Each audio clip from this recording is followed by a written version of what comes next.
Why do you think people come to you instead of going to what might be termed more straightforward one-to-one counselling with either a counsellor or with a GP?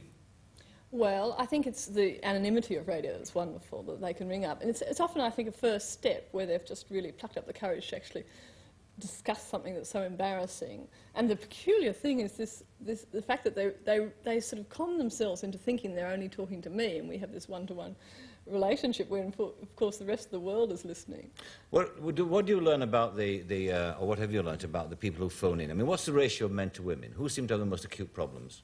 Well, because I'm not necessarily encouraging people to ring in about problems. In fact, sometimes I just encourage men to ring in and tell me about it's my endless curiosity to me what sex is like for men. So I've had some fantastic discussions with men about, you know, something like what changes as a man gets older? Why does he learn to control his ejaculation? We don't know anything about that. And what I've got men to do is ring in and tell me what sort of is it that they learn, you know, that men sort of count backwards from 10 or think about the cricket or find means of distracting themselves. Or is it some sort of technique they've learned, you know, sort of wiggling their toe or waggling their penis or whatever it is. I mean, and we had this wonderful evening where I got them to all ring in and tell me what they think they learned and why it is that men learn to delay ejaculation, which is something that sex therapists know very little about as yet. Whether it's physiology, is it in the body or is it in the mind? Are you going to tell me your trick? No, my trick. No, I used to use footy teams. I used to go across the Carlton football team, across the back line. John James, George Ferry, John Gould. Oh, sorry.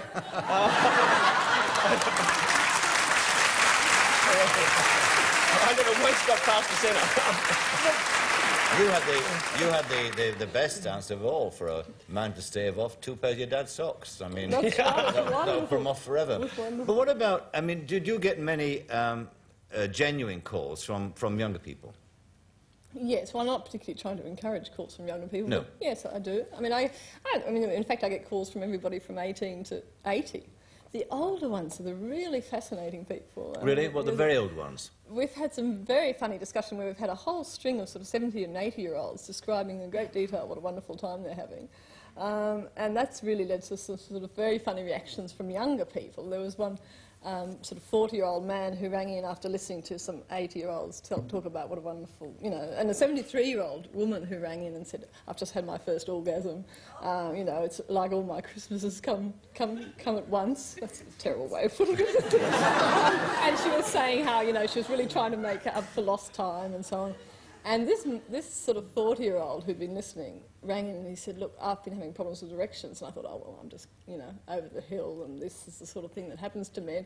But then after listening to these 17 and 80-year-olds who are having such a good time, he decided he'd better go and do something about it. And that's rather nice, you know, that it challenges our assumptions that sex is only for young people or sex is only for certain sorts of people. From the work you do you think that we are bombarded, as I said in the introduction, by sex today? I mean, from all angles it comes in at you. And I suppose a common assumption is that the younger generation is more promiscuous than our generation was, and certainly that they're more wise, worldly wise about sex. Is that your experience? No, I mean, I think there's a sort of certain level of sophistication. We all have to pretend we know it all these days. We have to be sort of, you know, able to talk about sex at dinner parties and be very blasé. But I think when it comes to actually going to bed with someone and saying, will you touch me here, or I like it like this, or then we'd have just as many problems as we ever did. I don't think there's been a translation into the place where it really matters, which is in bed. You know, we pretend to be comfortable with sex. But then whose fault is that then? I mean, is there not enough counselling done at school, in the home, or what? Is there still the problem of talking about it between parent and child? Yes, and I think one of the things that's happened is parents tend to assume that everyone knows it all these days. Yes, they fall for the cliché. And, you know, I mean, they say, oh, I don't have to talk to little Johnny now because, you know, sex is everywhere. And, in fact, it's probably more important to talk to little Johnny than it ever was because he would really like some means of putting together all the information he's reading about and you know, understanding how important the G-spot is, and it's all surrounding him, and I think he really, and he wants to know what his parents think about sex. We'll talk about the G-spot later, actually, but I mean, I know you're a firm believer in it. I've just been giving Michael private lessons upstairs. Me? Just tell him. Just No, you've got the explain. G-spot, not me. No, no but I think I've got it right, haven't I? Yes. But I mean, I think that my own view of that is that I'm quite prepared to believe it exists. Indeed, you told me it does. But my view is it's all part of the commercial hype, and it's because it's sold that way, it confuses people. It makes people feel inadequate. You know, if you can't find it, you're going to spend a lifetime looking for it, and why? You know. That's right. It's very, I mean, the problem is we take it all so seriously. I mean, the G-spot is nice, it's fun to look for as something else to do on a rainy day, but, I mean, it's not the be-all and end-all, and the problem comes when people start to think there's something wrong with them if they can't find it, or yes. something, you know. And I think it's part of taking sex too seriously. We have to say that these are all basically designed to be fun and games, and not causes of disaster and searching for different sorts of neurosis and so on. Can I make another observation to you as well? There's a visitor here over the past 5 years. I've remarked often that I've never been in a country where there's been such a great gap between the two sexes, where the women, to me, seem much more relaxed, open about sexual matters, say, and the men traditionally much more reticent and much more unable to express themselves. Would that be an accurate observation? I mean, is it more so here, that division, than, say, in Europe? You listen. I'm going to learn. The problem is we make it really hard. I mean, it's wonderful being female because we're expected to be emotional and neurotic and have all these problems and go and weep on each other's shoulders. And that's our greatest assets as women, and that's what we're given permission to be like that. And therefore, if we have a problem, we can find other people to talk to. We don't allow men in this country to do that. And we expect to be able to lean on them, and we really get rather annoyed if they start leaning on us. I think women in Australia bring up their boys, their mothers in Australia bring up their boys to not be allowed to express their emotions, not to cry, not to talk to other people about things that are going wrong.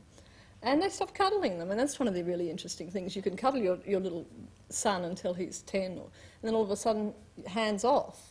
And they don't learn to touch, they don't learn to... You watch people in elevators, that's always intriguing, the way you all stand there.